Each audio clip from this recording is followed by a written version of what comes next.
why do we secretly love anime villains? From Pain in Naruto to Aizen in Bleach to Sukuna in Jujutsu Kaisen, these so-called monsters often end up stealing the spotlight from the heroes. But is it just their cool powers and charisma? Or is there a deeper psychological reason why we connect with them? Today we dive into the dark psychology of why they captivate us. One of the biggest reasons fans feel drawn to villains is their pain. Think about Pain from Naruto. His entire philosophy comes from tragedy and loss. When he talks about wanting to end suffering, he isn't just being cruel, he's voicing a trauma many of us recognize. Villains often carry emotional scars, and whether we admit it or not, seeing their struggle mirrors our own hidden wounds. Psychology calls this trauma bonding. We empathize with their suffering, even if their actions are extreme. Heroes usually stand for clear justice, but villains, they challenge the rules. Aizen in Bleach questions the very order of the Soul Society.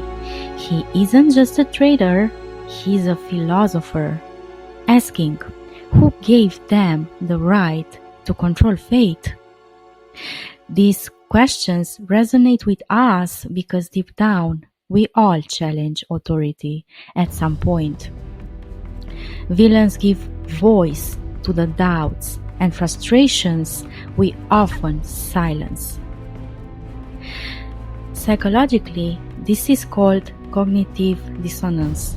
We feel torn because while we reject their methods, we secretly agree with parts of their truth.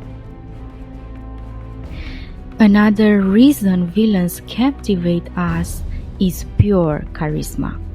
Aizen's calm confidence, Sukuna's overwhelming dominance. Even when they are terrifying, they radiate power in a way heroes sometimes lack.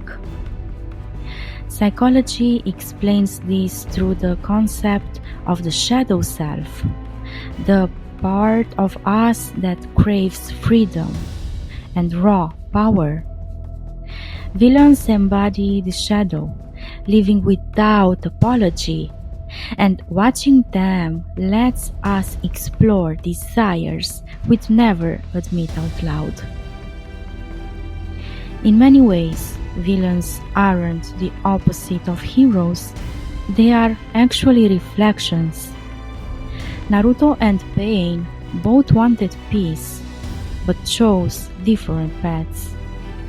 Ichigo and Aizen both sought strength, but with different morals.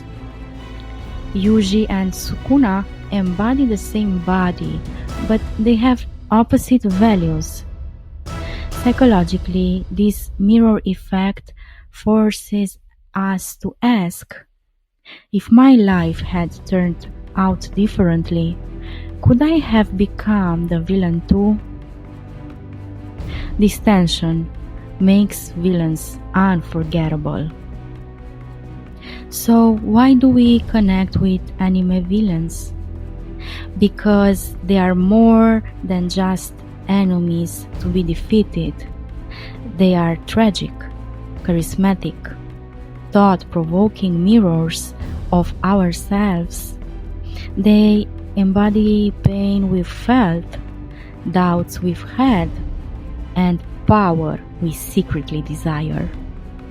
And maybe that's the real reason they stay with us long after the episode ends. Which anime villain do you secretly admire the most? Drop it in the comments because I'm curious to see who wins the crown of the most loved villain. Thanks for watching, and if you enjoyed this dive into anime psychology, don't forget to like, subscribe, and share. Until next time, stay curious.